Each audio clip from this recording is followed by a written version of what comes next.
what's up you guys, this is Rob from The Gay Guy Plays, and today on The Quick Draw, it's all about that 15-liter spray when we take a look at the Warframe mod, Acid Shells. Okay, so as many of you know, Acid Shells is one of the new mods that drop off of Kayla to Fame, and works exclusively with the Sobek.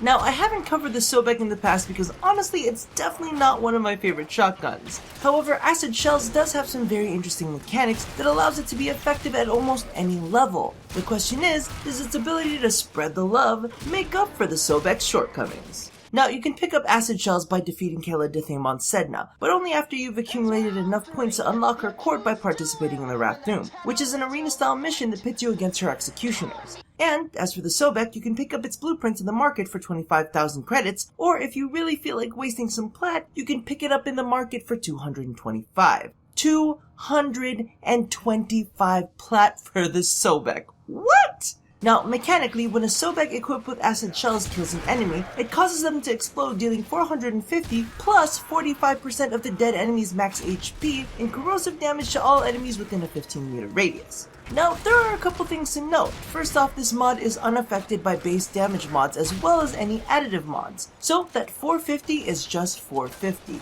Continuing with the not affected by things subject, if your target dies under the effect of a viral proc, it will not alter the amount of damage Acid Shells puts out.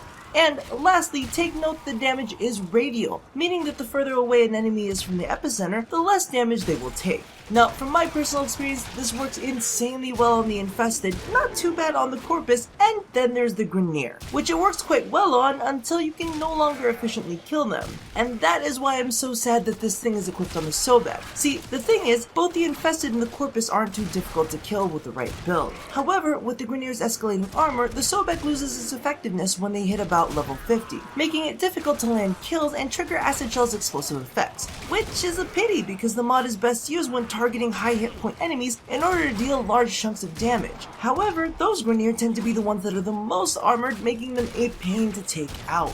Which brings us to the core of the issue. The Sobek kinda really sucks. Its damage output isn't quite where I'd want it to be for something that requires me to be up close and personal to be effective. Its fire rate is stunningly low for a full auto shotgun, and that reload speed. Fuck that reload speed. 4 seconds? 4 fucking seconds? It's the third slowest reload in game. I mean, the mod is so good, but the weapon is so bad, it just frustrates me to no end. Now, speaking of the frustrating, brutal reality, can we talk?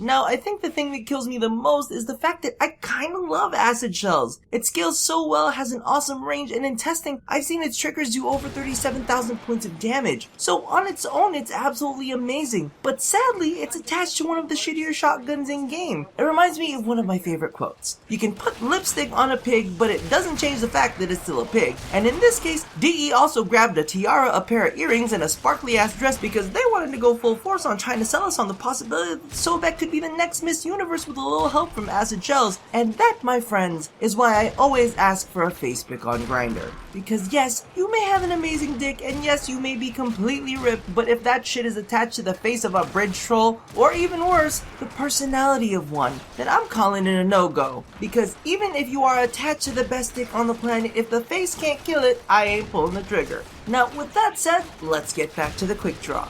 So all in all, Acid Shells is fantastic, but the Sobek is not. Now, if you're only playing non-escalating missions on the star chart, or Tower 3 and below, you probably won't feel as much frustration as I do, because the Sobek doesn't have as much of an issue taking down enemies in general gameplay. My specific problem with it is the fact that a mod created to scale along with the enemies you face is attached to a weapon that won't allow the mod to show off its full potential. Now, my perspective on this can be slightly shifted by running with a squad equipped with 4 corrosive projections, decreasing the time it takes the Sobek to eliminate a target. However, let's be real, it's so far from being a powerhouse, with its base burst damage being significantly lower than some of the more popular shotguns. And the fact that you almost have to mod with its reload speed in mind further puts it behind the rest of the pack. So at the end of the day, Acid Shells is just another beautiful dick that I won't be unloading.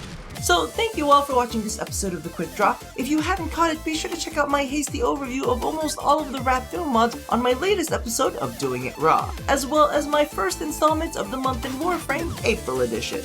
Now, don't forget to do all the things that I ask you to do at the end of every one of these, and as always, stay tuned to watch what happens when you put a scaling mod on a weapon that actually isn't crap, here at A Gay Guy Plays.